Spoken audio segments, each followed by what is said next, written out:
पति के निधन के बाद सुधा को उसी फैक्ट्री में अपने पति की जगह नियुक्ति मिल जाने से आर्थिक संकट न था, पर सहारे के लिए वह चाहती थी कि छत वाला कमरा भरा रहे। पति के चले जाने के बाद घर में केवल 35 वर्षीय सुधा और उसकी 11 वर्षीय पुत्री निधि बच गए।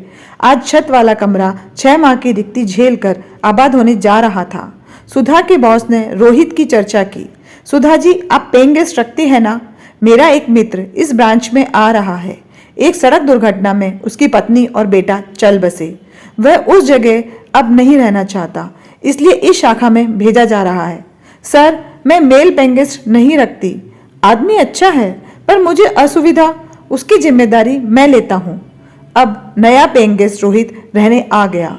यह इतना चुप और एकांत प्रिय था कि उसका होना दर्ज तक नहीं होता था। निधि सीढ़ियां चढ़कर उसे चाय, नाश्ता, खाना आदि दे आती और वह प्रतिक्रिया विहीन भाव से खा लेता। दया का जाना मोहल्ले के लड़कों को खल रहा था। दया सुधा के यहाँ रोहित से पहले पेइंग गेस्ट थी। वह बहुत सुंदर व खुले विचारों वाली थी। उसकी जॉब के कारण कई लोग मिलने आते थे। यह बात सुधा को पसंद नहीं थी, अतः सुधा ने दया को वहां से जाने के लिए कहा था। पर दया क्या गई, रौनक चली गई। मोहल्ले के लड़कों ने सोचा, दया नहीं तो कोई नहीं।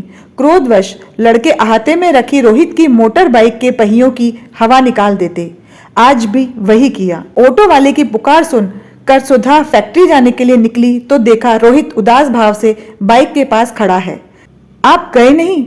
आज फिर पहियों में हवा नहीं है। मेरे साथ कोई शरारत कर रहा है। आज फिर लेट हो जाऊंगा। ऑटो में चलिए। सुधा को नहीं मालूम कैसे कह गई, जी आइए, देर हो रही है। दोनों को एक साथ ऑटो में देखकर मोहल्ला जागरूक हो गया। दया के रंग ढंग सीख गई है। आज उसे ऑटो में ले गई, कल उसकी बाइक पर जाएगी। ऑटो का पैसा बचेगा। फिर एक दिन रोहित ने हवा निकालने वालों को पकड़ ही लिया। बदमाशी करते हो? Sorry uncle. युवक, जिसका नाम विभोर था, ने क्षमा मांगी, पर रोहित की मजबूत पकड़ से अपनी बाह न छुड़ा सका। यह दृश्य देख खिड़की पर खड़ी विभोर की मां आ धमकी, लड़के का हाथ तोड़ोगे? रोहित ने पकड़ ढीली न की। हाथ क्या, सिर भी फोड़ सकता हूं। मुझे तंग करने वाले का नतीजा बुरा होगा। देखो मिस्टर, ये शरीफों का मोहल्ला है। लड़के असामाजिक हो रहे हैं और कहती हो शरीफों का मोहल्ला है। शोर सुनकर सुधा बाहर निकल आई। उसे देख रोहित ने विभोर की बाह छोड़ दी। पूछा, आपका बुखार कैसा है? बुखार में बाहर नहीं आना चाहिए। सुधा बुखार के कारण 2 दिन से फैक्ट्री नहीं जा रही थी।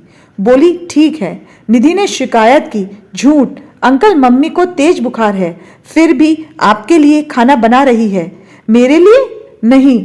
चलिए, आप भीतर चलिए, रोहित ने आग्रह किया।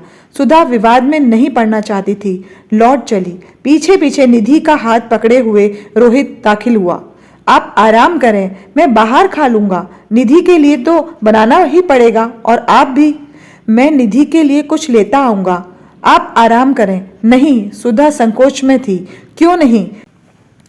पता नहीं कौन सा भेद पाल लेने के लिए वहां आ पहुंची विभोर की मां ने सुधा को चौंका दिया। अरे भाई, बीमारी में मदद लेने में कोई बुराई नहीं है। सुधा, हमें तो तुम अपनी परेशानी बताती नहीं, अकेले जूझती रहती हो। सुधा जानती है, जब से उसके पति नहीं रहे तब से मोहल्ले वालों को उसकी गतिविधियों पर नजर रहने का विशेषाधिकार मिल गया है। अनुमान लगाया जाता है कि वह कहाँ जाती है, कैसे रहती है, उसके घर कौन कौन आता है। काम वाली बाई से पूछताछ की जाती है, मानो उसकी